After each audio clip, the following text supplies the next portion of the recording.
चलिए, स्वागत है सभी का। हाँ, आवाज़ नहीं जा रही थी, आवाज़ अब सही हो गई। वहाँ ऑफ था, है ना बटन। तो सभी का स्वागत है एक बार पुनः अभिषेक एकेडमी के ऑफिशियल प्लेटफॉर्म पर। तो आप सभी लोग जल्दी से जुड़ जाएं और एक बार सभी लोग कमेंट करके बताएं ऑडियो वीडियो सब कुछ क्लियर चल रहा है कि नहीं। तो हिंदी साहित्य के प्रमुख इतिहास ग्रंथ को आज देखा जाएगा, है ना। तो हिंदी साहित्य के प्रमुख इतिहास ग्रंथ में भाई पहला इतिहास ग्रंथ आपका आता है इस्तवार द लित्योत्तर इंडो हिंदुस्तानी आता है। क्या आता है भैया? इस्तवार द लित्योत्तर इंडो हिंदुस्तानी आता है। जिसके ग्रंथाकार की बात करें तो गारसा दत्तासी इसके क्या हैं? ग्रंथाकार हैं, है ना। गारसा दत्तासी इसके ग्रंथकार हैं, अर्थात किसने लिखा है? गारसा दत्तासी ने लिखा है। चलिए,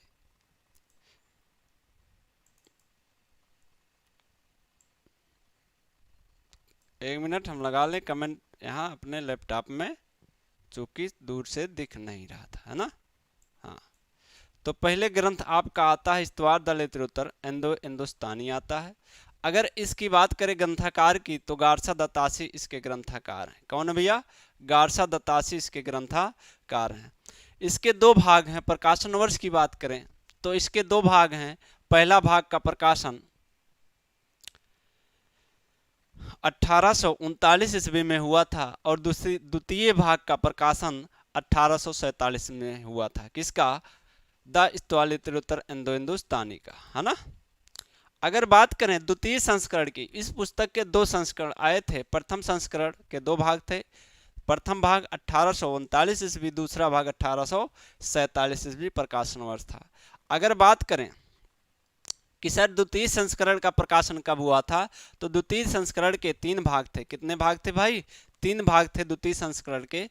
तो उसका पहला दूसरा संस्करण 1870 ईस्वी में प्रकाशित हुआ था और तीसरा संस्करण द्वितीय संस्करण का तीसरा भाग 1871 ईस्वी में प्रकाशित हुआ था। क्वेश्चन पूछा गया था। स्वागत है विराट जी। चलिए, सभी का स्वागत है। अगर कहें कि यह किस भाषा में है तो किस भाषा में भाई? फ्रेंच भाषा में। बिल्कुल, किस भाषा में है? फ्रेंच भाषा में। क्यों? क्योंकि गारसा दत्तासी जो है फ्रेंच विद्वान है। फ्रेंच विद्वान कौन है? गारसा दत्तासी। अगर प्रकाशन संस्था की बात करें कहाँ से प्रकाशित होती थी तो क्या होगा? ग्रेट ब्रिटेन और आयरलैंड की जो प्राच्य साहित्य अनुवादक समिति थी पेरिस, वहां से यह प्रकाशित होती थी। तो लिखने का कार्य करेंगे हम लोग, थोड़ा सा लिखेंगे इसके बारे में। हाँ, तो पहला आपका इतिहास ग्रंथ आता है इस्तवार द लित्योत्तर इंडो हिंदुस्तानी। तो चलिए, इस्तवार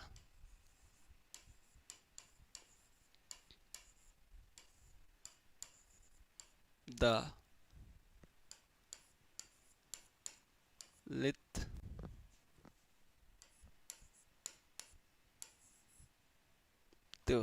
लित्योत्तर,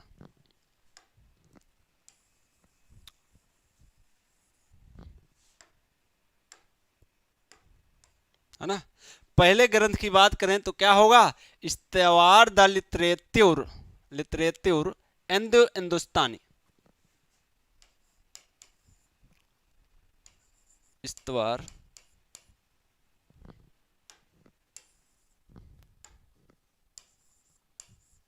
इस्तवार द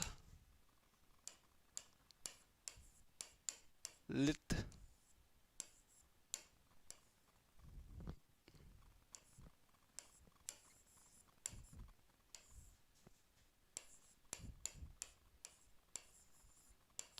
इंदोई ए हिंदुस्तानी।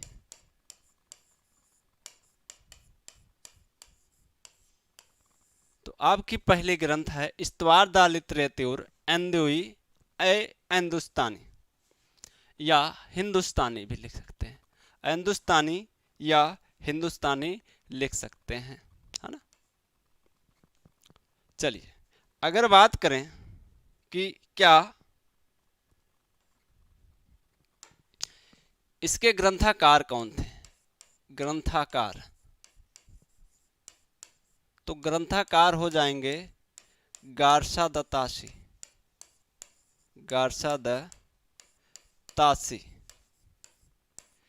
अगर भाषा की बात करें किस भाषा में है, तो फ्रेंच भाषा में। फ्रेंच भाषा में। जो गारसा दत्तासी हैं ये फ्रेंच विद्वान है। गार्सा द ताशी क्या है? फ्रेंच विद्वान है। किस भाषा में है?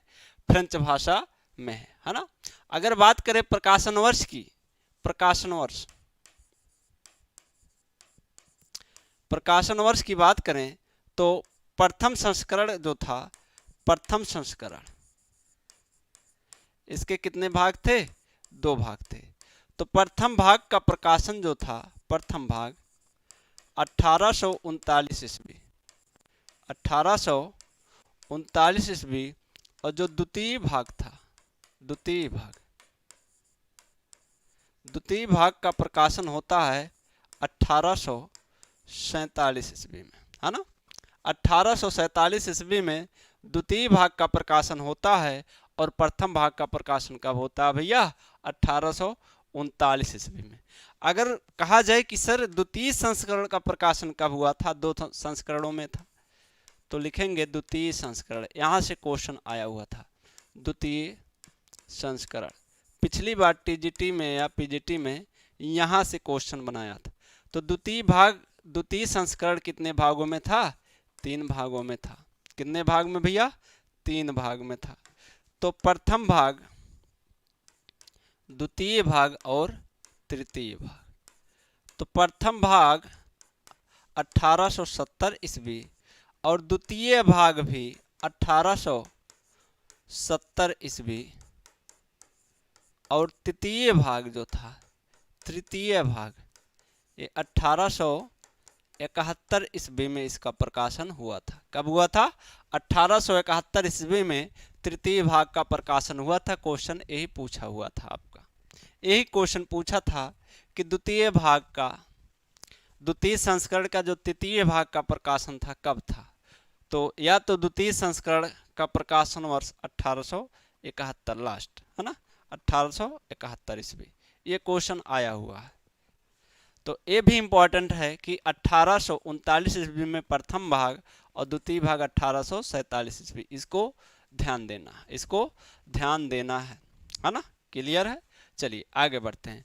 अगर प्रकाशन संस्था की बात करें कि द इस्तवार, है ना, इस्तवार द लिटरेचर इंडो हिंदुस्तानी का प्रकाशन संस्था क्या था? तो लिखिएगा प्रकाशन संस्था, प्रकाशन संस्था, प्रकाशन संस्था। तो प्रकाशन संस्था में क्या आप लिखेंगे? ग्रेट ब्रिटेन और आयरलैंड की साहित्य अनुवादक समिति पेरिस से प्रकाशित हुई थी। कहां से? ग्रेट ब्रिटेन और आयरलैंड की, ग्रेट ब्रिटेन और आयरलैंड की, ग्रेट ब्रिटेन और आयरलैंड की प्राच्य,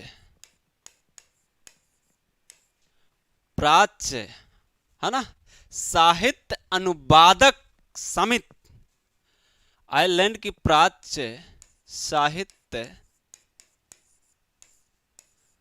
अनुवादक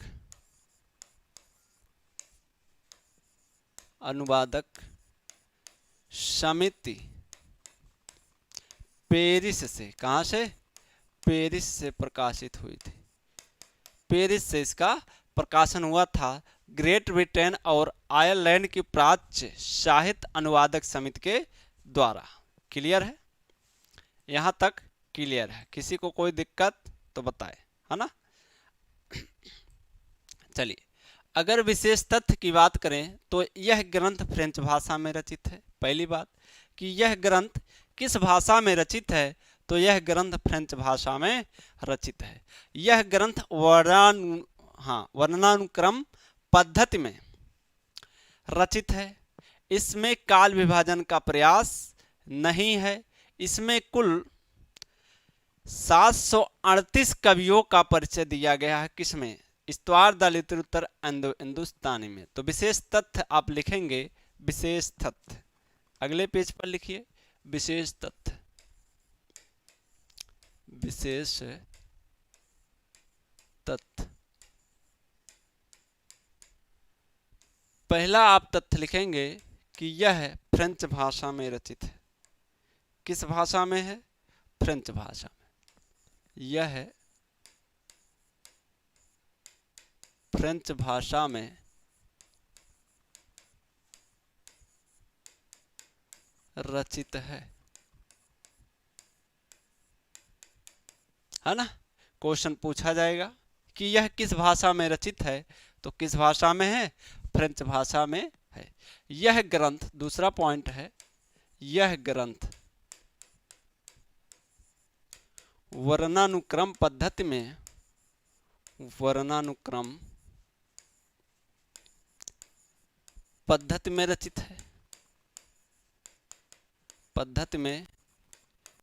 है ना। यह ग्रंथ वर्णानुक्रम पद्धति में रचित है। इसमें काल विभाजन का प्रयास भी नहीं है। इसमें और क्या नहीं है? इसमें काल विभाजन का क्वेश्चन पूछा जाएगा कि इस्तवार द लिटरेचर हिंदुस्तानी में क्या काल विभाजन का प्रयास किया गया है? तो नहीं, काल विभाजन का प्रयास भी नहीं है,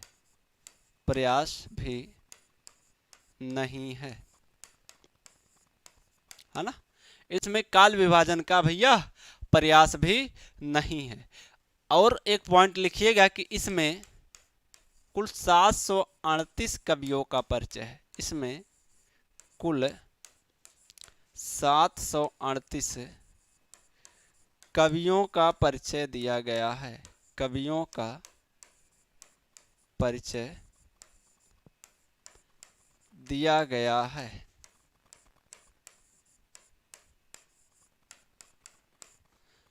तो इसमें कुल कितने कवियों का परिचय दिया गया है? 738 कवियों का परिचय दिया गया है ना। एक क्वेश्चन बनता है कि इस्तवार द लिटरेचर हिंदुस्तानी जो गारसा दत्तासी का इतिहास ग्रंथ है, इसका अनुवाद किसने किया था, है ना। इसका अनुवाद उर्दू में किसने किया था? तो इसका उर्दू में अनुवाद किसने किया था बताइए? गारसा दत्तासी का जो इस्तवार द लिटरेचर हिंदुस्तानी ग्रंथ है, इसका उर्दू में अनुवाद किसने किया था? तो उर्दू में अनुवाद मौलवी करीमुद्दीन ने 1848 ईस्वी में ई शुआरा तजकिरा ई शुआरा ई हिंदी नाम से या तबका शुआरा नाम से उर्दू में अनुवाद किया था, है ना। और गारसा दत्तासी के इतिहास ग्रंथ को 1952 ईस्वी में लक्ष्मी सागर वार्ष्णेय ने हिंदुई साहित्य का इतिहास नाम से हिंदी में अनुवाद किया था। चलिए लिखने का कार्य करेंगे। नोट लिखिएगा, नोट चिपकाइए। 1000 का नोट बड़ा दिन हो गया, 1000 का नोट बंद हुए, है ना। हाँ, तो नोट लिखना है कि गारसा दत्तासी के या इस ग्रंथ को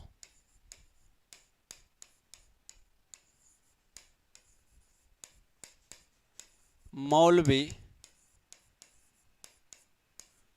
करीमुद्दीन ने, किसने? मौलवी करीमुद्दीन ने सन 1848 ईस्वी, सन भी याद करना है, 1848 ईस्वी में किस नाम से? तजकिरा ई शुआरा, है ना। हाँ, तजकिरा ई शुआरा नाम से उर्दू में अनुवाद किया, उर्दू में अनुवाद किया।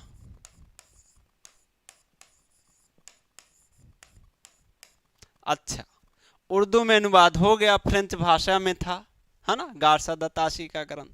कि हिंदी में किसने किया है? तो लक्ष्मी सागर वार्ष्णेय ने। कब? 1952 ईस्वी। तो लिखिएगा अगला पॉइंट, गारसा दत्तासी के इस ग्रंथ को, गारसा दत्तासी के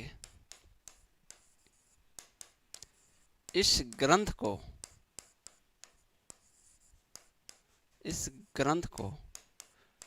लक्ष्मी सागर वार्ष्णेय, किसने? लक्ष्मी सागर वार्ष्णेय ने कब? 1952 ईस्वी। कब भैया? 1952 ईस्वी में लक्ष्मी सागर वार्ष्णेय ने 1952 ईस्वी में हिंदुई साहित्य का इतिहास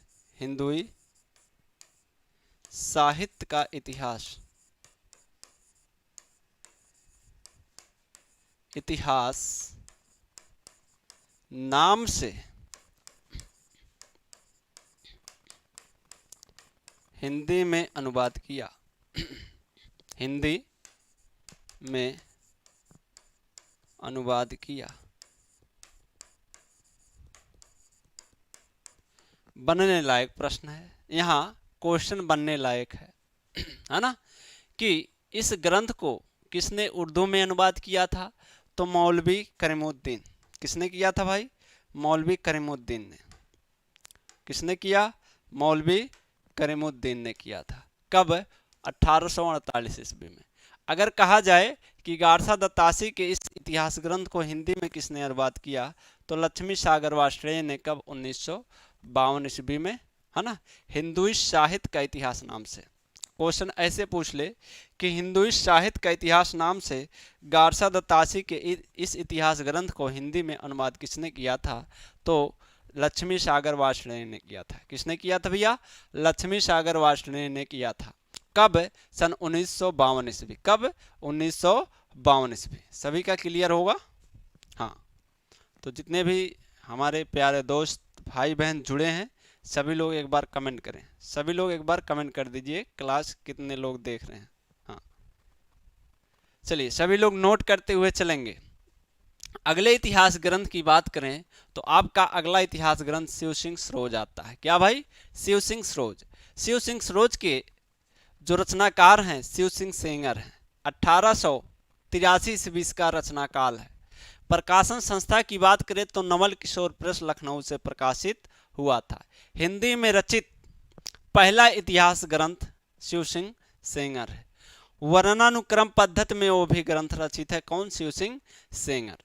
अगर बात करें कुल रचनाकार कितने थे, तो 1 सहस्त्र रचनाकार थे, अर्थात 1003 कवि थे। कितने कवि थे भाई? 1 सहस्त्र, 1003 कवि थे।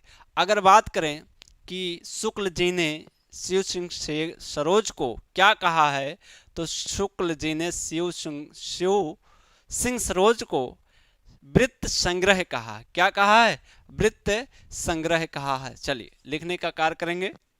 अगला इतिहास ग्रंथ आपका है 2 नंबर पे, है ना। अगला इतिहास ग्रंथ क्या है? शिव सिंह सरोज।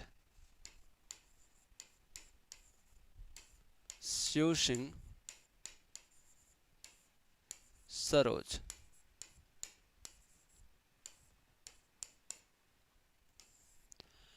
अगर बात करें कि इसके रचनाकार कौन है या ग्रंथकार कौन है,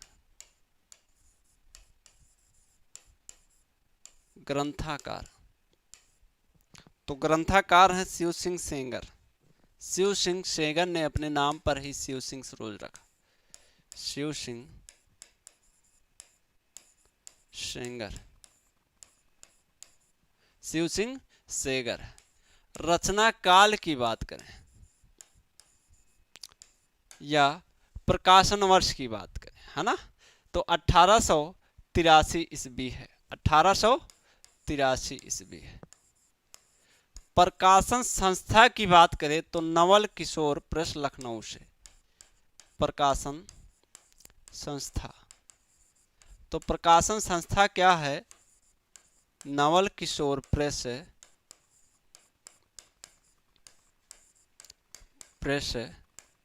लखनऊ। नवल किशोर प्रेस लखनऊ से प्रकाशित हुआ था, है ना, प्रकाशित हुआ था। बिल्कुल, नवल किशोर प्रेस लखनऊ से। क्लियर है सभी का, है ना।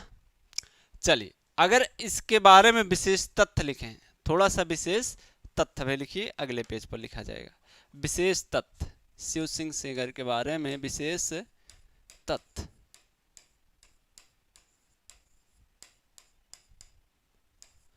तो पहला तथ्य आपका हो जाएगा कि हिंदी में रचित पहला इतिहास ग्रंथ कौन है? जी, हिंदी साहित्य में फर्स्ट। बिल्कुल बिल्कुल विराट जी ने बिल्कुल सही कहा कि हिंदी साहित्य में, हिंदी भाषा लिख लीजिए, हिंदी में रचित पहला इतिहास ग्रंथ है। हिंदी में रचित पहला इतिहास ग्रंथ है, पहला इतिहास ग्रंथ है। क्वेश्चन पूछा जाएगा कि हिंदी में रचित पहला इतिहास ग्रंथ कौन सा है? तो शिव सिंह सरोज है, शिव सिंह सरोज है। दूसरे पॉइंट लिखेंगे कि यह भी वर्णानुक्रम पद्धति में है। यह भी क्या है? वर्णानुक्रम पद्धति में रचित है। 2 पॉइंट हो गए। तीसरे पॉइंट की बात करें कि इसमें कितने कवि हैं, तो इसमें कुल 1 सहस्त्र, इसमें कुल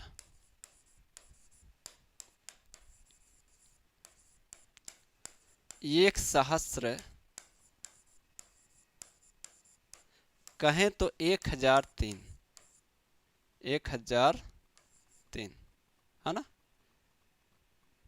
1003 कवि हैं। ठीक है भाई, 1 सहस्त्र कवि इसमें हैं। बिल्कुल। अगर बात करें कि शुक्ल जी ने इसे क्या कहा है, तो शुक्ल जी ने इसे वृत्त संग्रह कहा है। लिखेंगे नोट करके, नोट। शिव सिंह सरोज को अर्थात यह इतिहास ग्रंथ नहीं माने हैं शुक्ल जी ना, तो शिव सिंह सरोज को शुक्ल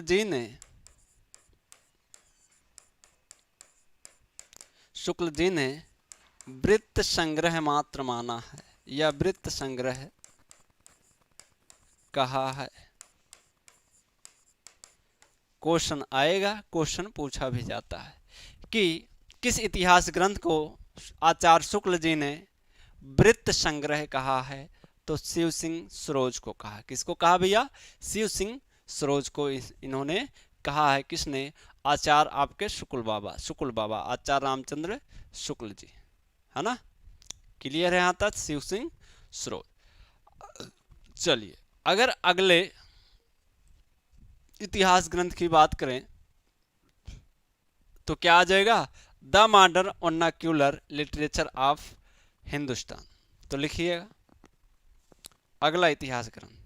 2 नंबर हो गया, 2 इतिहास ग्रंथ हो गए। तीसरा इतिहास ग्रंथ लिखना है the modern vernacular literature of Hindustan. 3 number पे लिखेंगे the modern vernacular, the modern vernacular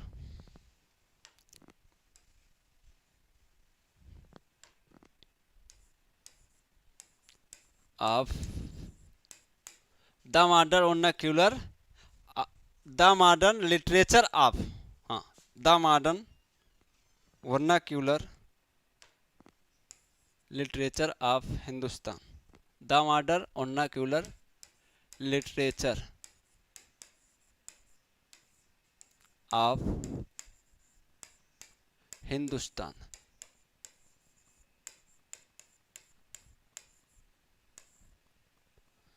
ये आपका इतिहास ग्रंथ है, the modern vernacular literature of Hindustan. अगर बात करें रचनाकार की, तो जॉर्ज अब्राहम ग्रियर्सन साहब हैं। किसने इसको रचा है? जॉर्ज अब्राहम ग्रियर्सन, रचनाकार। तो रचनाकार आपके हो जाएंगे जॉर्ज अब्राहम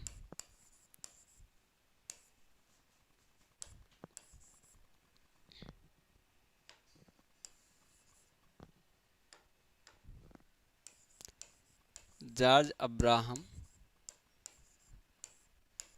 ग्रियर्सन, ये क्या है, इसके रचनाकार हैं जॉर्ज अब्राहम ग्रियर्सन।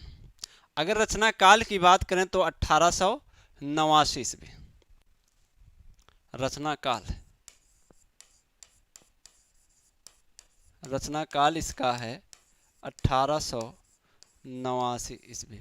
प्रकाशन संस्था की बात करें, प्रकाशन संस्था, तो प्रकाशन संस्था क्या है, the Royal Asiatic Society of Bengal की पत्रिका के विशेषांक रूप में 1888 ईस्वी में तथा पुस्तकाकार रूप में 1889 ईस्वी में प्रकाशित हुआ था या प्रकाशन में आया था, है ना। तो 1888 ईस्वी में पत्रिका के रूप में, एक पत्रिका विशेषांक के रूप में आया। 1889 ईस्वी में क्या आया, पुस्तकाकार के रूप में आया हुआ था। तो लिखने का कार्य करेंगे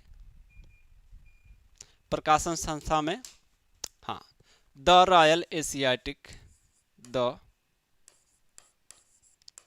रॉयल एशियाटिक सोसाइटी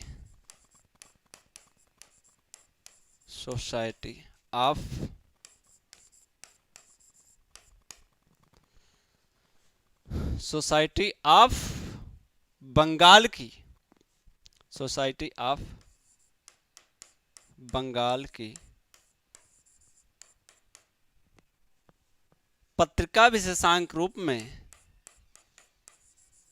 पत्रिका विशेषांक रूप में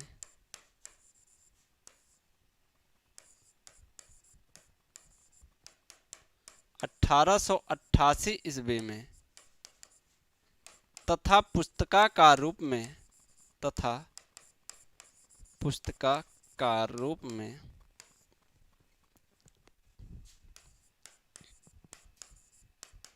1889 ईस्वी में प्रकाशित हुआ। 1889 ईस्वी में प्रकाशित हुआ,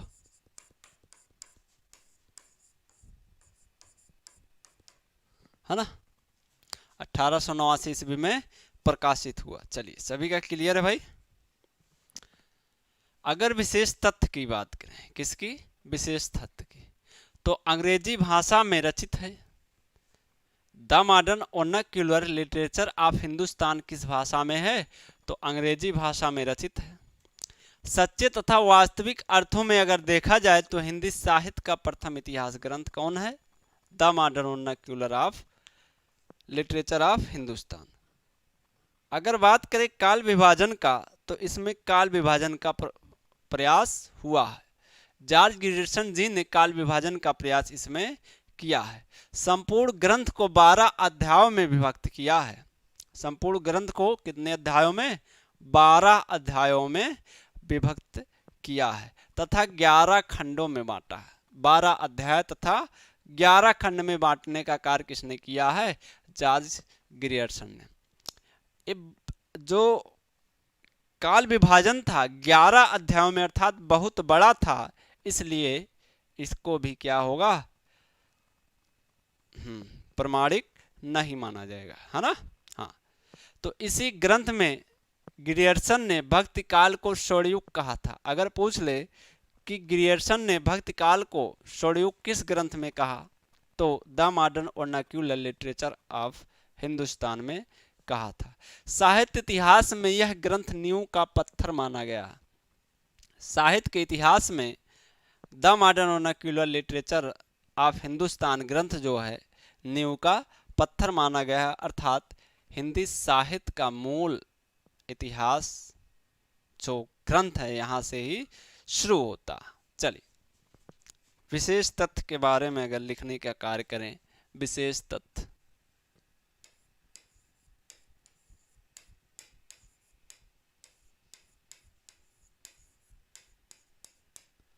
तो यह किस भाषा में है भैया, यह अंग्रेजी भाषा में रचित है। यह अंग्रेजी भाषा में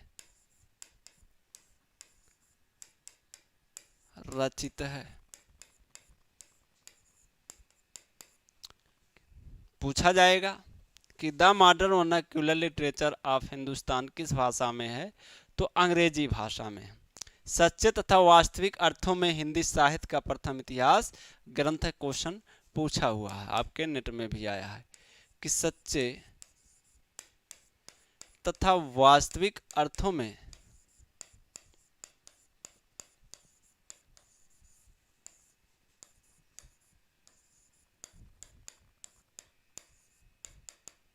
हिंदी साहित्य का अर्थों में हिंदी साहित्य का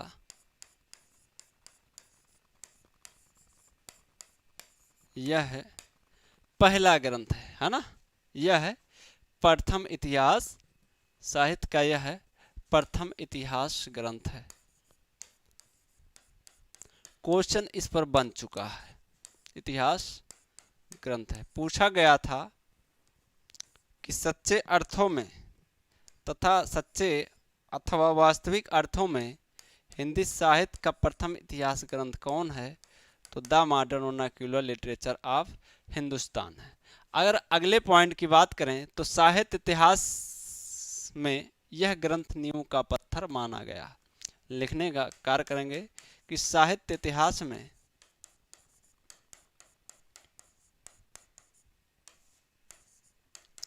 यह ग्रंथ है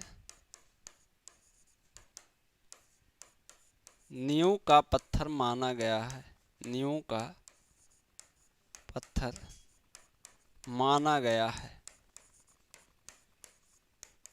ऐसे क्वेश्चन बना दे कि साहित्य के इतिहास में कौन सा ग्रंथ नींव का पत्थर माना गया है, तो the modern vernacular of literature of Hindustan है। संपूर्ण ग्रंथ 12 अध्यायों में विभक्त है। कितने अध्यायों में? 12 अध्यायों में। लिखेंगे संपूर्ण ग्रंथ है 12 अध्यायों में विभक्त है। 12 अध्यायों में भैया विभक्त है संपूर्ण ग्रंथ, है ना। कितने अध्यायों में विभक्त है? 12 अध्यायों में विभक्त है। इसी ग्रंथ में गिरियर्सन ने भक्ति काल को स्वर्णयुग कहा है। एक पॉइंट और लिखिए कि इसी ग्रंथ में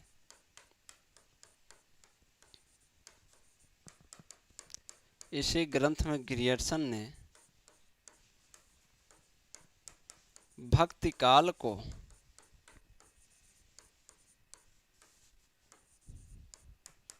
स्वर्णयुग कहा है।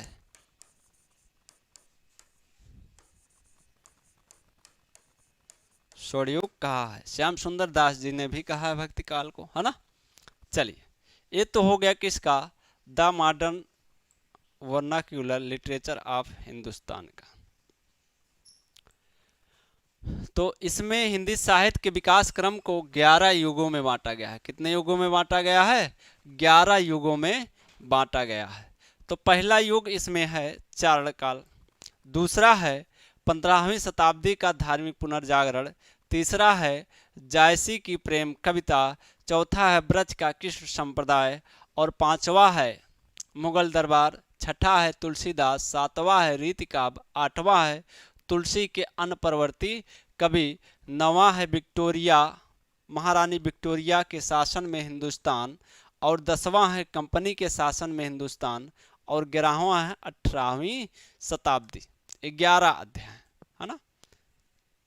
चलिए, 11 युग है ये आपके। 11 युग कौन कौन से, एक बार फिर से सुनिए, आगे लिखाया जाएगा 11 युगों को।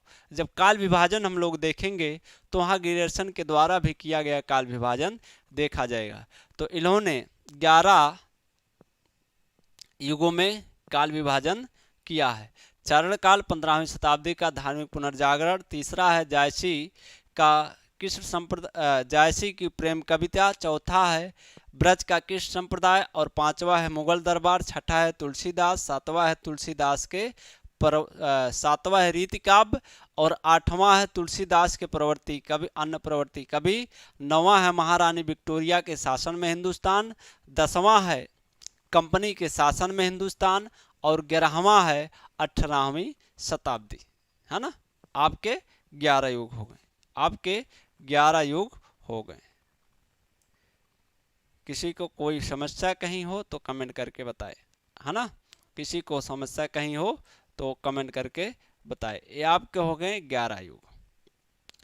तो अगले इतिहास ग्रंथ की बात करें तो मिस्र बंधु विनोद है। मिस्र बंधु विनोद है ना।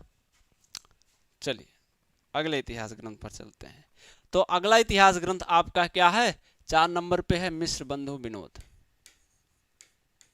मिस्र बंधु विनोद है।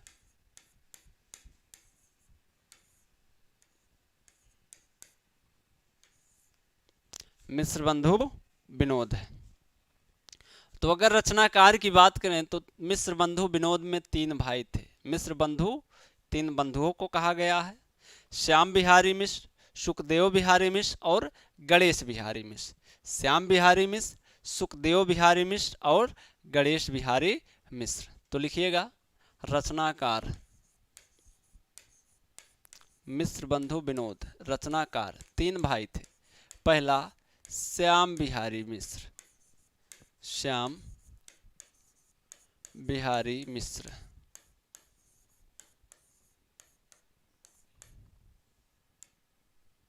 दूसरा सुखदेव, सुख नहीं होगा, सुखदेव बिहारी मिश्र। और तीसरा भाई गणेश बिहारी मिश्र, गणेश बिहारी मिश्र, है ना। इन्हीं मिश्र बंधुओं ने, इन्हीं मिश्र बंधुओं ने, इन्हें मिश्र बंधु कहा जाता है। 3 लोग हैं, श्याम बिहारी मिश्र, सुखदेव बिहारी मिश्र और गणेश बिहारी मिश्र। इन्होंने मिलकर मिश्र बंधु विनोद लिखा था। मिश्र बंधु विनोद लिखा था। मिश्र बंधु विनोद के 4 भाग हैं। कितने भाग हैं भाई, 4 भाग हैं। प्रथम 3 भाग का प्रकाशन 1913 ईस्वी में हुआ था और चतुर्थ भाग का प्रकाशन 1934 ईस्वी में हुआ था। इसमें लगभग 5000 कवि हैं। लगभग में कहा जाए तो 5000 कवि, अगर ऐसे आंकड़ा देखा जाए तो 4591 कवियों को शामिल किया गया है। संपूर्ण इतिहास को 5 कालों में विभाजन किया है। किसने, मिश्र बंधु विनोद ने। मिश्र बंधु विनोद ने हिंदी गद्य लेखन का पहला कवि गोरखनाथ को माना है। तो लिखने का कार्य करेंगे। प्रकाशन वर्ष, प्रकाशन वर्ष। तो कितने भाग हैं, 4 भाग हैं, 4 भाग हैं, है ना। तो प्रथम 3 भाग, प्रथम 3 भाग मतलब 1 2 3, प्रथम 3 भाग का प्रकाशन 1913 ईस्वी में हुआ। प्रथम 3 भाग 1 2 और 3, प्रथम 3 भाग का प्रकाशन 1913 ईस्वी में हुआ और चौथे भाग का प्रकाशन 1934 ईस्वी में हुआ। चतुर्थ भाग का प्रकाशन, चतुर्थ भाग का प्रकाशन 1934 ईस्वी में हुआ। कब हुआ, 1934 ईस्वी में हुआ। क्लियर है सभी को। विशेष तथ्य के बारे में अगर देखा जाए कि विशेष तथ्य इसके क्या, है ना, विशेष तथ्य इसके क्या है, तो देखिए विशेष तथ्य। तो लिखेंगे कि इसमें 4591 लगभग, लगभग में अगर लिखा जाए तो 5000 कवि शामिल हैं। 5000 कवि क्या हैं, शामिल हैं। इतने कवि इसमें शामिल हैं, है ना। हाँ, संपूर्ण इतिहास को 5 भागों में, कितने कालों में, 5 कालों में विभाजित किया है। संपूर्ण इतिहास को, संपूर्ण इतिहास को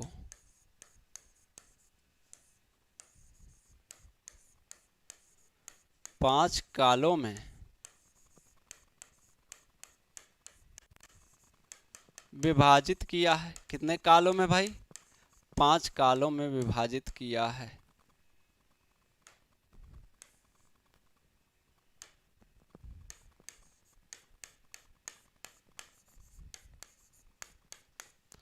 कितने कालों में बांटा है भाई?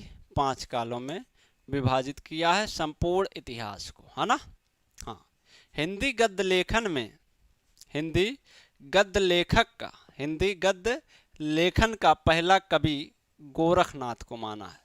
तो लिखेंगे नोट करके, नोट यहाँ ही, हिंदी गद्य लेखन में हिंदी गद्य लेखन का पहला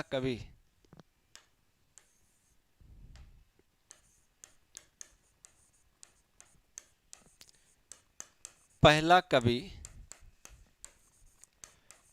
गोरखनाथ को माना है। किसे माना है?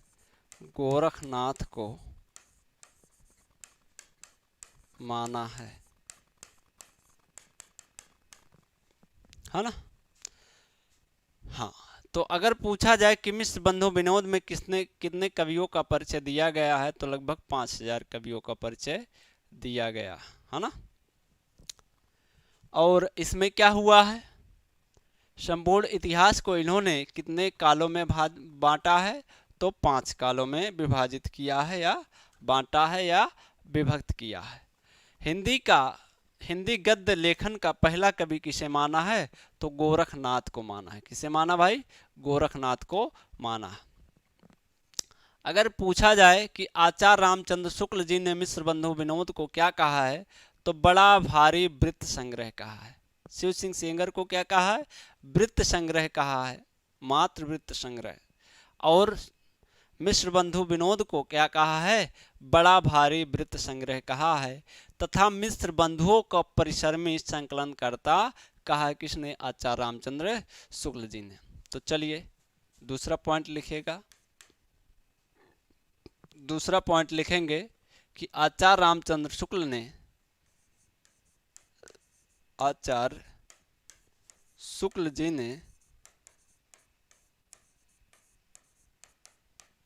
मिश्र बंधु विनोद को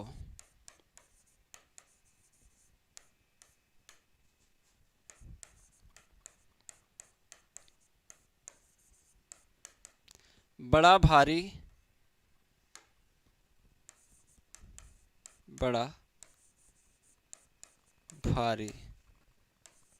वृत्त संग्रह कहा है।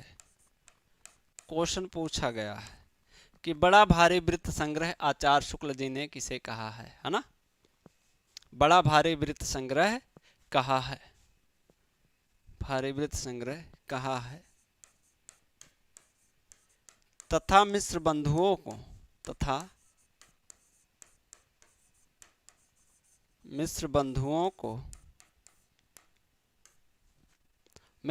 को क्या कहा भाई? हाँ, परिश्रमी संकलनकर्ता कहा है। मिश्र बंधुओं को परिश्रमी संकलनकर्ता कहा है।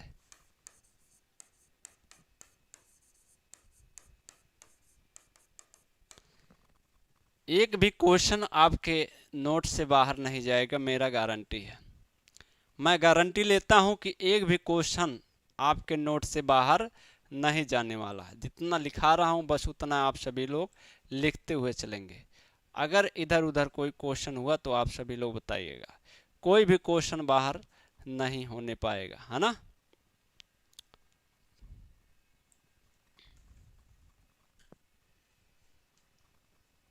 चलिए, इतना पॉइंट हुआ। और एक पॉइंट लिखिएगा कि मिश्र बंधु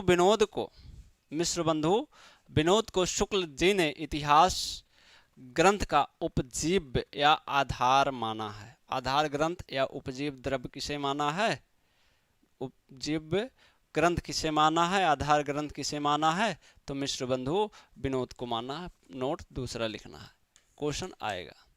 क्वेश्चन पूछा जाएगा कि आधार ग्रंथ किसे माना है, तो मिश्र बंधु विनोद को शुक्ल जी ने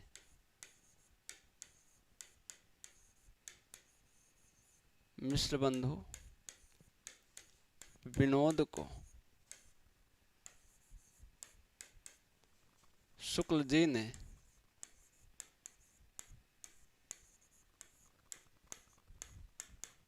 हिंदी साहित्य इतिहास का हिंदी साहित्य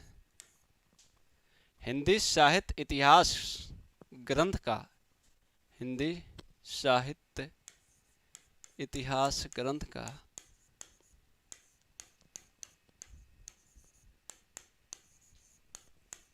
आधार ग्रंथ या उपजीव्य, ब्रैकेट में लिख लीजिए आधार ग्रंथ है माना है ना, कि यही हिंदी साहित्य इतिहास का आधार ग्रंथ है, हिंदी साहित्य इतिहास का ही आधार ग्रंथ है। तो शुक्ल जी ने जो अपना शुक्ल जी ने कवियों का परिचयात्मक विवरण कहाँ से लिया है, तो मिश्र बंधु विनोद से लिया है। ये भी पॉइंट आप सभी लोग लिख लें। हाँ, शुक्ल जी द्वारा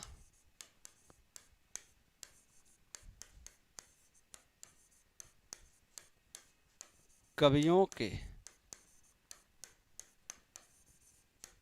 विवरण जो हैं, कवियों के परिचयात्मक विवरण, कैसे विवरण, परिचयात्मक विवरण,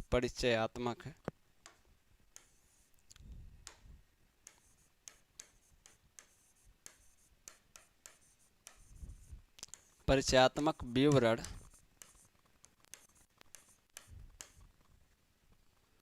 मिश्र बंधु विनोद से लिया है। परिचयात्मक विवरण कहाँ से लिया है, मिश्र बंधु विनोद से लिया है, मिश्र बंधु विनोद से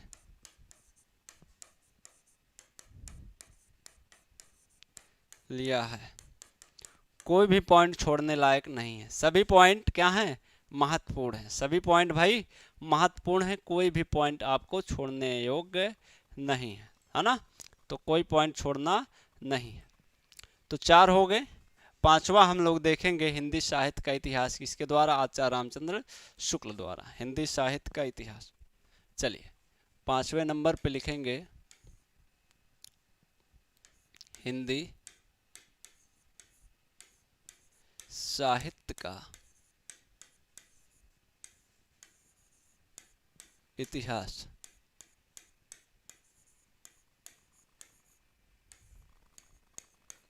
हिंदी साहित्य का इतिहास। अगर बात करें रचनाकार की, रचनाकार,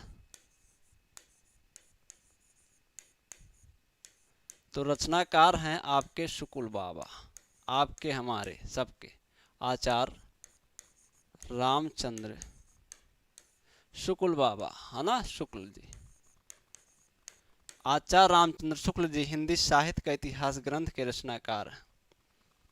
ठीक है।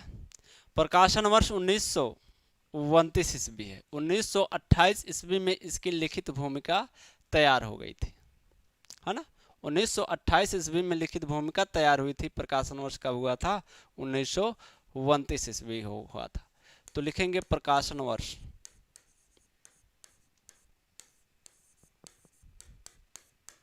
भूमिका 1928 में तैयार हुई, भूमिका 1928 ईस्वी में तैयार हुई। अगर कहें पुस्तिकाकार रूप में या ग्रंथाकार रूप में प्रकाशन कब हुआ, तो 1929 ईस्वी में। पुस्तिकाकार रूप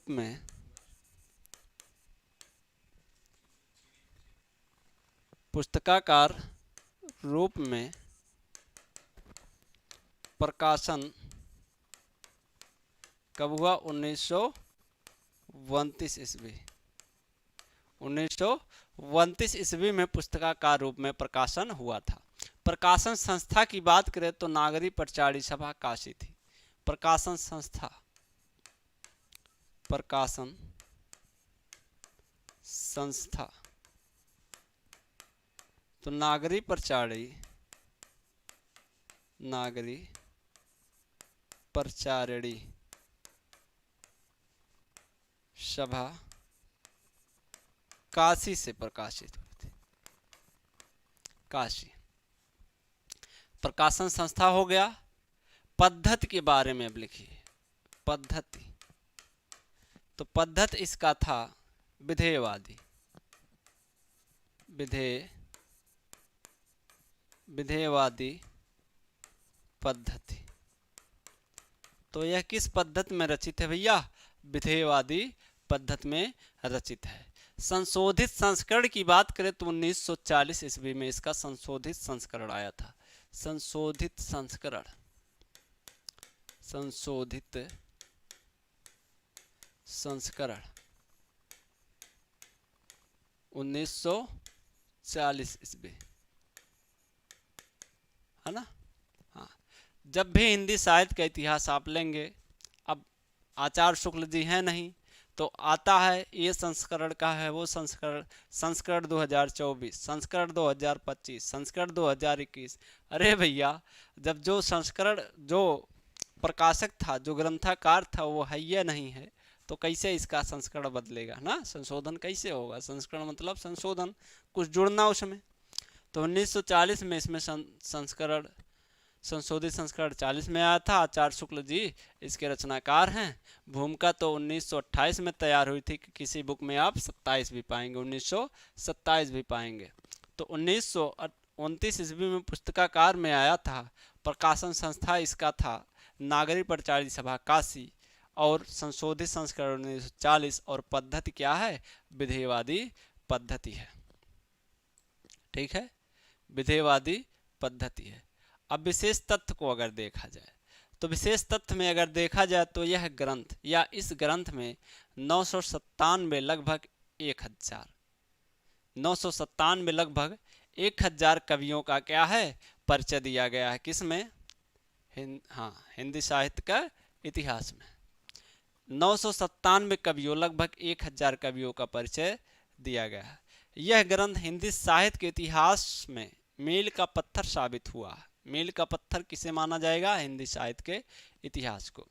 इस ग्रंथ में यह ग्रंथ 4 युगों में विभक्त है। कितने युगों में? 4 युगों में यह ग्रंथ विभक्त है। मुंजिया भोज को प्रथम कवि माना है किसने? आचार्य शुक्ल जी ने मुंजिया भोज को प्रथम कवि माना है। हिंदी साहित्य इतिहास का सबसे प्रमाणिक, वैज्ञानिक, सुव्यवस्थित, सर्वोत्कृष्ट इतिहास ग्रंथ है हिंदी साहित्य का इतिहास। साहित्य इतिहास को 4 कालखंडों में विभाजित किया गया है। इसको आप लोगों ने देखा ही। चलिए विशेष तथ्य लिखिएगा। विशेष तथ्य,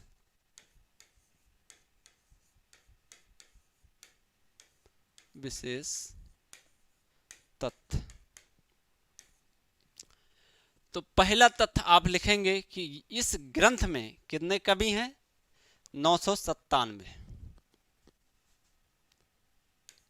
इस ग्रंथ में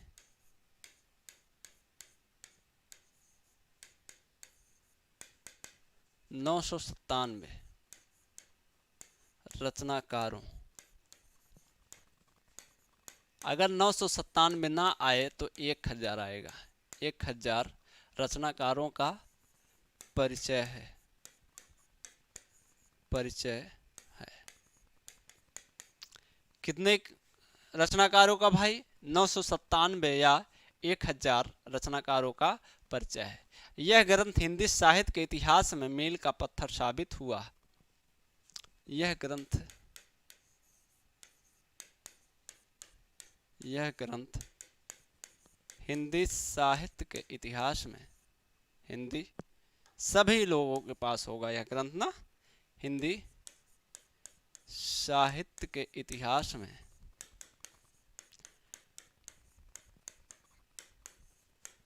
मील का पत्थर साबित हुआ है। मील का पत्थर साबित हुआ है।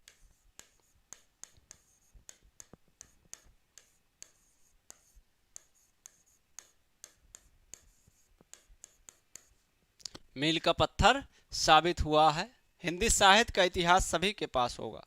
लगभग सभी के पास होगा हिंदी साहित्य का इतिहास, है ना। कितने लोगों के पास है बताइए सभी लोग, जल्दी से बताइए कितने लोगों के पास है आचार्य रामचंद्र शुक्ल जी वाला हिंदी साहित्य का इतिहास। हाँ, तो यह ग्रंथ 4 खंडों में विभाजित है। अगला पॉइंट लिखेंगे, यह ग्रंथ 4 खंडों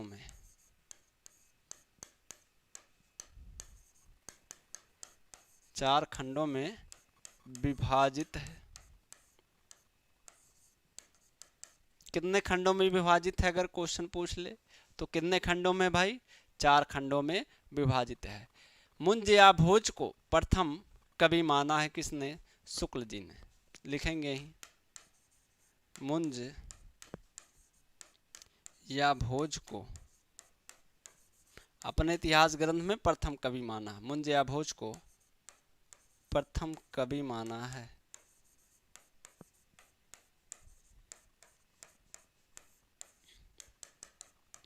जो आप लिख रहे हैं प्रथम कवि माना है, प्रथम कवि माना है, कहाँ माना है, तो अपने इतिहास ग्रंथ में प्रथम कवि माना है और कहीं नहीं। ठीक है भाई, हाँ जी। तो हिंदी साहित्य का सबसे प्रमाणिक, वैज्ञानिक, सुव्यवस्थित, सर्वोत्कृष्ट इतिहास ग्रंथ कौन सा है, हिंदी साहित्य का इतिहास। तो कितने लोगों के पास है, आप सभी लोग बताएं कितने लोगों के पास है ये हिंदी साहित्य का इतिहास, कितने लोगों के पास है बताइए भाई। हाँ बताइएगा, 4 हो गए। अगर आगे चलें, आगे बढ़े, तो आचार्य हजारी प्रसाद द्विवेदी के इतिहास ग्रंथ को देखा जाए तो इन्होंने 3 इतिहास ग्रंथ लिखा है। इन्होंने 3 इतिहास ग्रंथ लिखा है। हिंदी साहित्य की भूमिका 1940 ईस्वी, हिंदी साहित्य उद्भव और विकास 1952 ईस्वी, हिंदी साहित्य का आदिकाल 1952 ईस्वी। 3 इतिहास ग्रंथ लिखा है किसने, हजारी प्रसाद द्विवेदी, एसपीडी ने। तो लिखिएगा, आचार्य हजारी प्रसाद द्विवेदी के इतिहास ग्रंथ, आचार्य हजारी प्रसाद द्विवेदी के इतिहास ग्रंथ।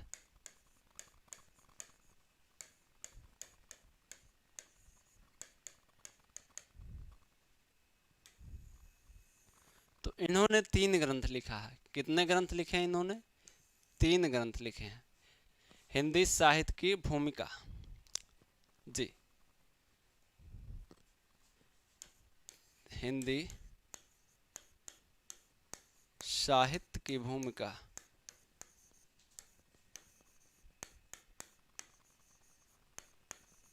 कब है, 1940 ईस्वी, 1940 ईस्वी। हिंदी साहित्य का उद्भव और विकास कब है, 1952 ईस्वी में। दूसरा है, हिंदी साहित्य का उद्भव और विकास, उद्भव और विकास कब है भैया, 1952 में है। कब है बाबू, 1952 ईस्वी में है। अगर तीसरे ग्रंथ की बात करें तो हिंदी साहित्य का आदिकाल है।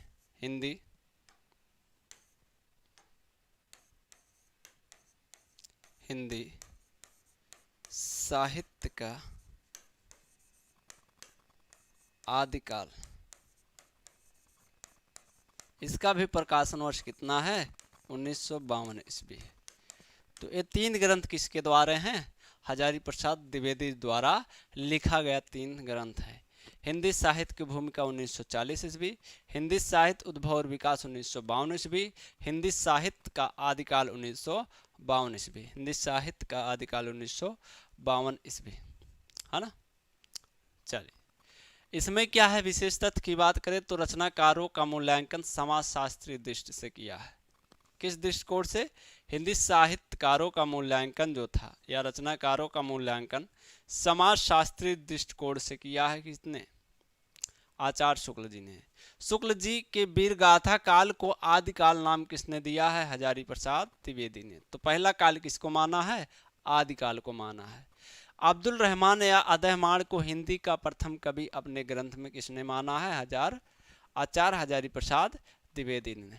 आदिकाल को इन्होंने अत्यधिक विरोधों एवं व्यवघातों का युग कहा है, आचार्य हजारी प्रसाद द्विवेदी ने। जितने भी क्वेश्चन हैं सब इंपॉर्टेंट क्वेश्चन है, तो लिखिएगा। विशेष तथ्य, विशेष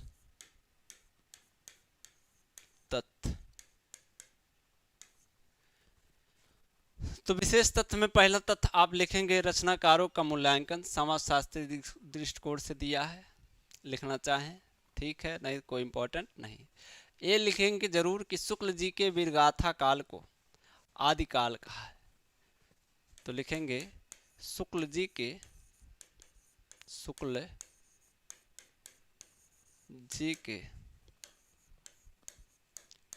वीरगाथा काल को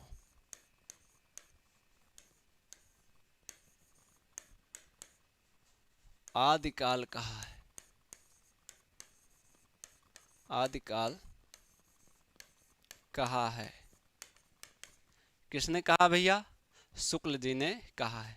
हिंदी का प्रथम कवि किसे माना है? अब्दुल रहमान को।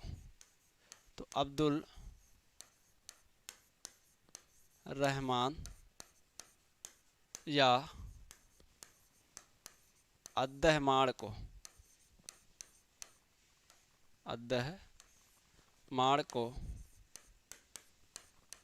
हिंदी का प्रथम कवि माना है, हिंदी का प्रथम कवि माना है आचार्य हजारी प्रसाद द्विवेदी।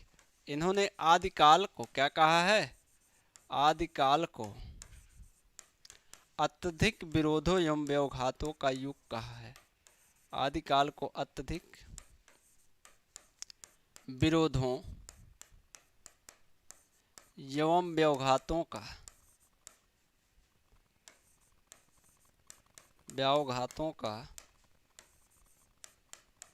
युग कहा है, व्यवघातों का युग कहा है।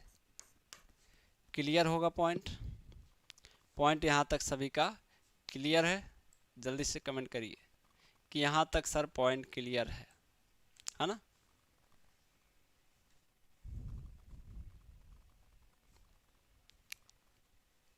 डॉक्टर गणपत चंद्रगुप्त ने हिंदी का प्रथम कवि किसे माना है? शालिभद्र सूर्य को माना है। आदिकाल को इन्होंने आरंभिक काल या शून्य काल कहा है। अभी एक जगह ही हम लोग देखेंगे, एक जगह ही देख लेंगे। हाँ चलिए, इतने तो हो गए विस्तृत। अब एक जगह हम लोग लिखने का कार्य करेंगे, हिंदी साहित्य इतिहास से संबंधित अन्य रचनाएं एवं रचनाकार, या रचनाकार एवं अन्य रचनाएं।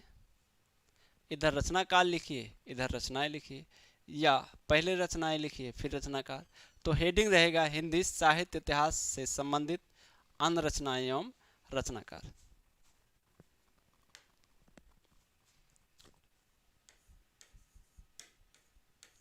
हिंदी दूसरे कलर से लिखता हूं, चलिए कौन सा कलर यूज करें भाई बताइए। चलिए, हिंदी साहित्य इतिहास से संबंधित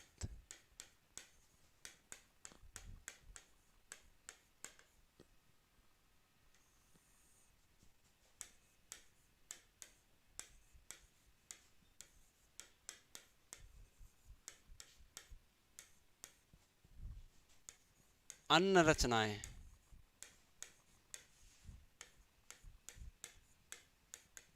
एवं उनके रचनाकार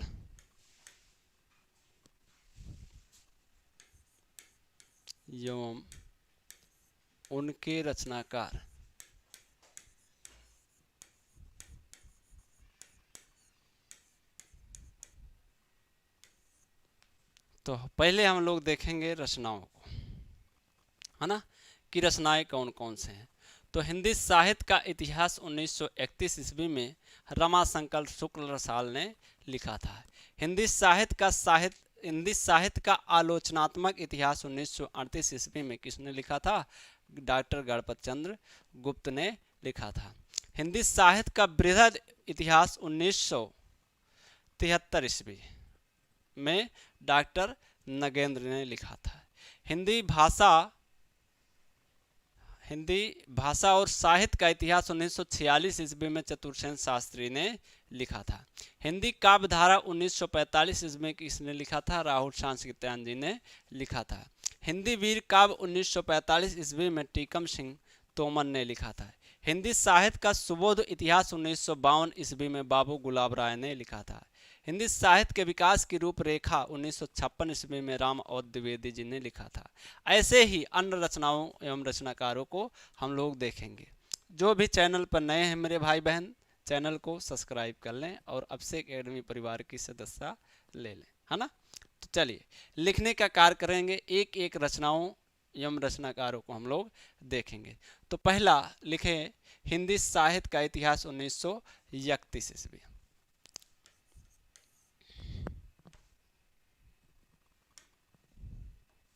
हिंदी साहित्य का इतिहास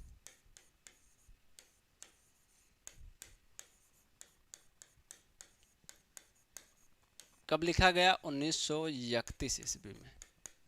किसके द्वारा लिखा गया? तो रमाशंकर शुक्ल रसाल। रमाशंकर शुक्ल रसाल। ये रसाल क्या है? रसाल इनका उपनाम है ना। रसाल इनका क्या था भैया? उपनाम था। हिंदी साहित्य का आलोचनात्मक इतिहास 1938 गणपत चंद्र गुप्त। दूसरा लिखेगा हिंदी साहित्य का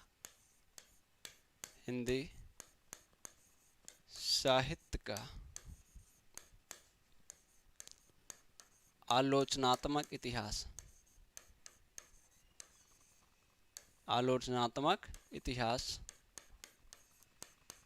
1938 ईस्वी। कब था?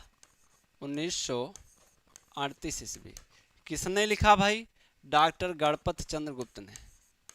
गणपति चंद्र गुप्त जी ने। गणपत चंद्र गुप्त जी ने कब लिखा था? 1938 ईस्वी में लिखा था। हिंदी साहित्य का आलोचनात्मक इतिहास। हिंदी साहित्य का बृहद इतिहास नाम से 1973 में डॉक्टर नगेंद्र ने लिखा था। चलिए तीसरा हिंदी साहित्य का बृहद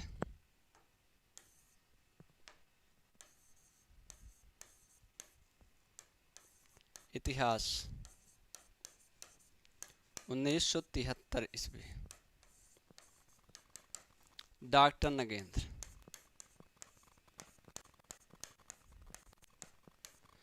जो इम्पोर्टेंट है, क्वेश्चन आ सकता है या क्वेश्चन आया हुआ है वही हम लोग लिखेंगे। हिंदी साहित्य का बृहद इतिहास 1973 ईस्वी में किसने लिखा? डॉक्टर नगेंद्र ने लिखा था। हिंदी भाषा और साहित्य 1946 ईस्वी चतुरसेन शास्त्री। तो लिखेंगे चौथे नंबर पर हिंदी भाषा और साहित्य। हिंदी भाषा और साहित्य कब? 1946 ईस्वी। किसने? चतुरसेन शास्त्री। आचार्य चतुरसेन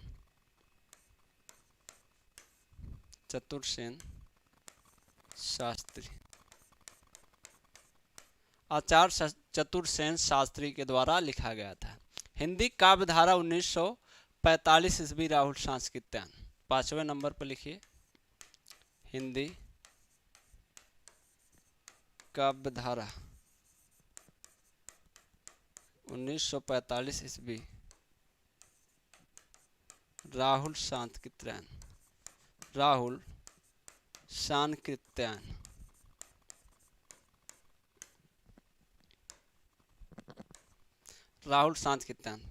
छठे नंबर पे लिखेंगे हिंदी वीर काव्य 1945 टीकम सिंह तोमर, हिंदी वीर काव्य, हिंदी वीर काव्य। इसका भी प्रकाशन कब है? 1945 ईस्वी है। टीकम सिंह तोमर इसके रचनाकार, टीकम सिंह तोमर, है ना, तोमर, टीकम सिंह तोमर, तोमर नहीं, टीकम सिंह तोमर। चलिए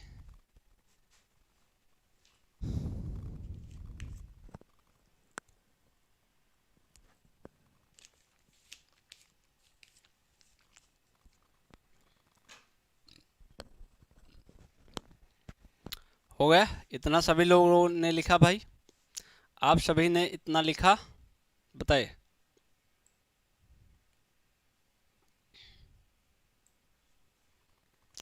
हिंदी साहित्य का सुबोध इतिहास किसने लिखा? तो बाबू गुलाब राय 1952 में। चलिए अगला लिखेंगे, हिंदी साहित्य का सुबोध इतिहास 1952 ईस्वी, बाबू गुलाब राय।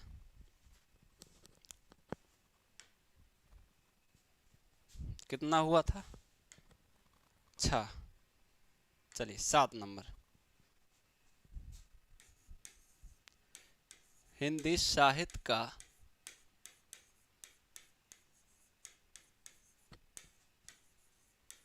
सुबोध इतिहास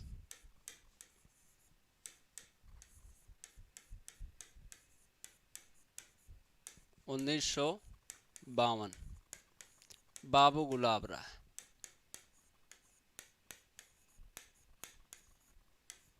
किसके द्वारा? बाबू गुलाब राय द्वारा। कब? 1952 ईस्वी में, है ना। 1952 ईस्वी में किसके द्वारा भैया? बाबू गुलाब राय द्वारा। हिंदी साहित्य के विकास की रूपरेखा 1956 ईस्वी, राम अवध द्विवेदी। अगला लिखेंगे, हिंदी साहित्य की रूपरेखा, हिंदी साहित्य की रूपरेखा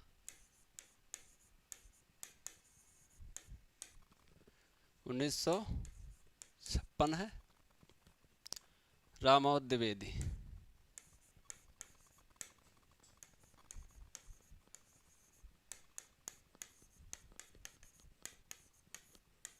राम अवध द्विवेदी द्वारा लिखा गया। हिंदी साहित्य की रूपरेखा किसने लिखा? राम अवध द्विवेदी ने लिखा 1956 में। कब? 1956 में। हिंदी साहित्य के विकास की रूपरेखा, हिंदी साहित्य के विकास की, हिंदी साहित्य के विकास की रूपरेखा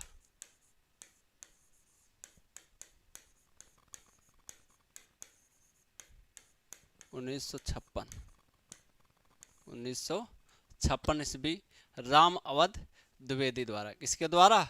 राम अवध द्विवेदी द्वारा लिखा गया था। इतिहास और आलोचना पूछा गया है 1956, डॉक्टर नामवर सिंह। इतिहास और आलोचना 9 नंबर पर लिखिएगा, इतिहास और आलोचना 1956, डॉक्टर नामवर सिंह। यहाँ से क्वेश्चन कहीं से भी पूछा जा सकता है, पूछा हुआ है। इतिहास और आलोचना 1956 किसने लिखा? नामवर सिंह। हिंदी साहित्य का अतीत 2 भागों में है, 1959 में, 1960 में। 2 भागों में है। पहला भाग 1959 में, दूसरा भाग 1960 में विश्वनाथ प्रसाद सिंह का है। पूछा हुआ है हिंदी साहित्य का अतीत। 10 नंबर पर लिखिए, हिंदी साहित्य का अतीत कितने भागों में है? 2 भागों में, है ना। 2 भागों में है। एक पहला भाग कब है? 1959 है, दूसरा भाग 1960 विश्वनाथ प्रसाद सिंह द्वारा। 1959 1960। विश्वनाथ प्रसाद मिश्र, विश्वनाथ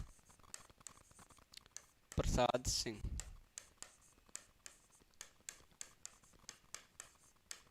विश्वनाथ प्रसाद सिंह द्वारा लिखित है। हिंदी साहित्य का अतीत कितने भागों में है? 2 भागों में है। पहला भाग 59 में, दूसरा भाग 60 में है। साहित्य का इतिहास दर्शन 1960 में है।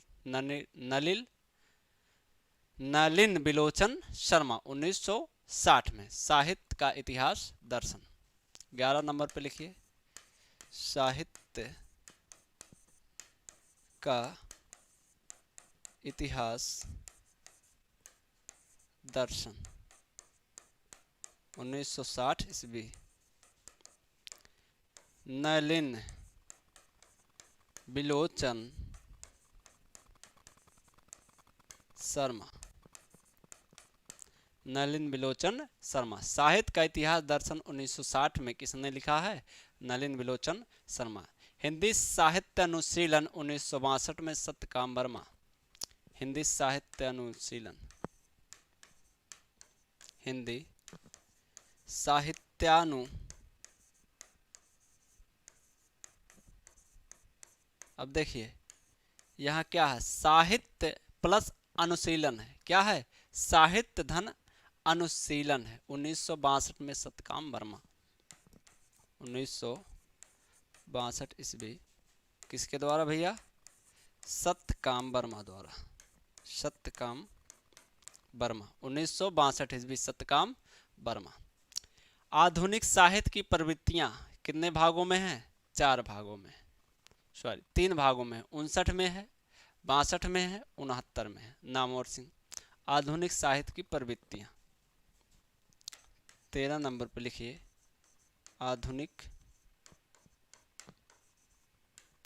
साहित्य की प्रवृत्तियां, तो इसके कितने भाग हैं? 3 भाग। पहला भाग 59 में, दूसरा 62 में, तीसरा 69 में, है ना। फर्स्ट भाग कब है? 62 में। फर्स्ट भाग कब है? 59 में, सॉरी 59, 1959 लिखिए,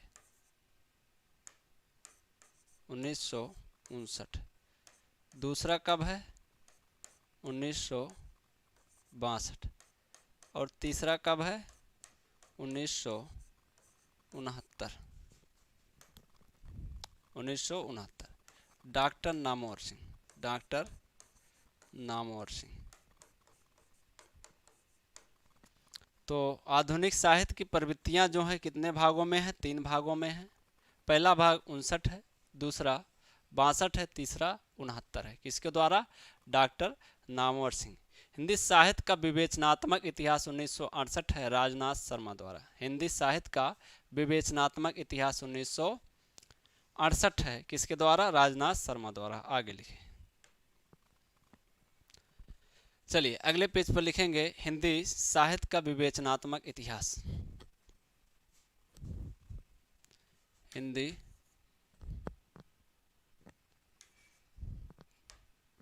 कितना नंबर हो गया? 13 हो गया। 14। हिंदी साहित्य का विवेचनात्मक इतिहास।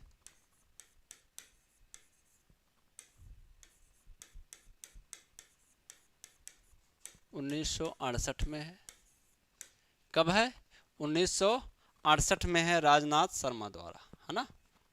हाँ, राजनाथ शर्मा।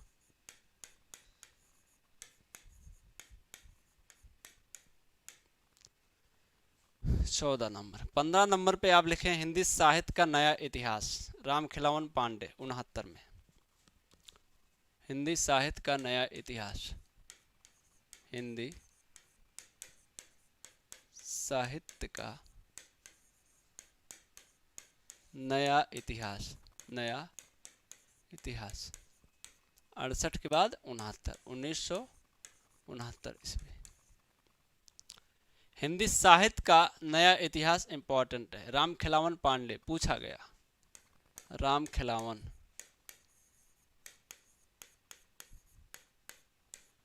खिलावन पांडे द्वारा। जो भी आप लिख रहे हैं, जो भी इस ग्रंथ को आप लिख रहे हैं, बहुत ही इम्पोर्टेंट है, इम्पोर्टेंट ग्रंथ है। आपसे पूछा जाएगा क्वेश्चन, है ना। और लिख लीजिए हिंदी साहित्य का ऐतिहासिक समीक्षा, इम्पोर्टेंट है। हिंदी 15/1/16 हिंदी साहित्य का ऐतिहासिक समीक्षा। बख्शी जानते हैं ना, बख्शी पदुमलाल पुन्नालाल बख्शी, पदुमलाल पुन्नालाल बख्शी। ये भी कब है? 1969 ईस्वी में। तो रचनाकार कौन है? पदुमलाल पुन्नालाल बख्शी साहब, पदुमलाल पुन्नालाल बख्शी हैं। 16 हो गए। 17 नंबर पे आप लिखिए हिंदी साहित्य का आधा इतिहास, बेहद ही महत्वपूर्ण। हिंदी साहित्य का आधा इतिहास, सुमन राजे 2003। हिंदी साहित्य का आधा इतिहास 2003 ईस्वी, सुमन राजे। किसके द्वारा है? सुमन राजे, है ना। हिंदी साहित्य का आधा इतिहास सुमन राजे। हिंदी साहित्य और संवेदना का विकास 86 रामस्वरूप चतुर्वेदी। हिंदी साहित्य और संवेदना का विकास, हिंदी साहित्य और संवेदना का विकास,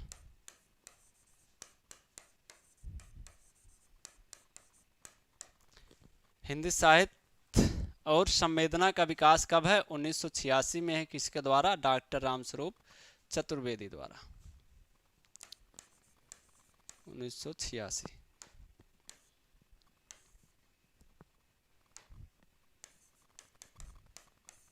डॉक्टर रामस्वरूप चतुर्वेदी। एक और लिख लीजिए 19 में हिंदी साहित्य का दूसरा इतिहास 1996 डॉक्टर बच्चन सिंह। ये भी इम्पोर्टेंट है। हिंदी साहित्य का दूसरा इतिहास पूछा हुआ है, कब है? 1996 ईस्वी है। किसके द्वारा? डॉक्टर बच्चन सिंह द्वारा, डॉक्टर बच्चन सिंह। ये आपके हो गए ग्रंथ, है ना। ये आपके हो गए ग्रंथ। कितने हो गए? 1.5 घंटे क्लास। अगर थोड़ा सा और लिखना चाहें तो और लिख लें। हिंदी साहित्य का ओझल नारी इतिहास 2013 नीरजा माधव। 19-20 20 पे है हिंदी साहित्य का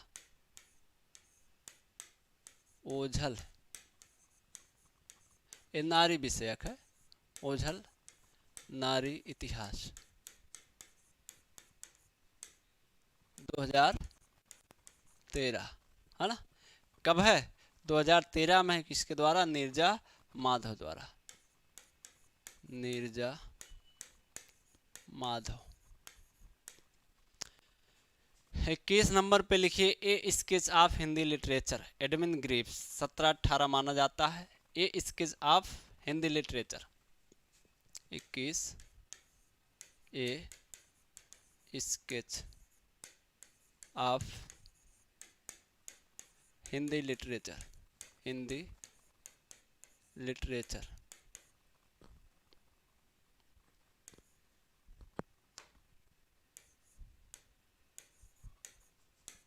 उन्नीस 1917-18 माना जाता है। एडविन ग्रीव्स, ग्रीव्स द्वारा, है ना, सिर्फ ग्रीव्स भी याद कर सकते हैं। A sketch of Hindi literature किसके द्वारा, Edwin Greaves. A history of Hindi literature F E. Keay Ernest, F E. Ernest 1920। A history of Hindi literature 22 में लिखेंगे a history of Hindi literature,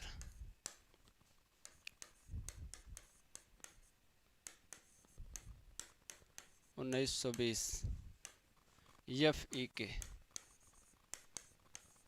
F E. के या फ्रैंक अर्नेस्ट, फ्रैंक अर्नेस्ट किसके द्वारा, फ्रैंक अर्नेस्ट द्वारा था। कविता कौमुदी 1917 राम नरेश त्रिपाठी। 23 पे लिखिए कविता कौमुदी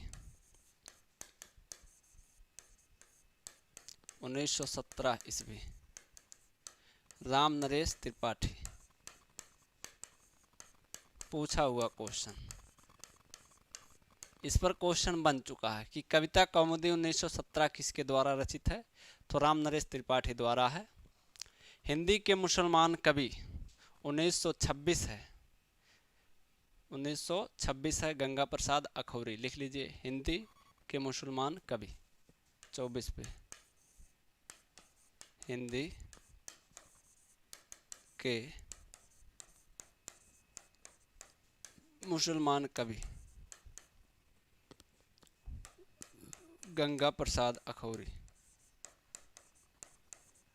गंगा प्रसाद अखौरी।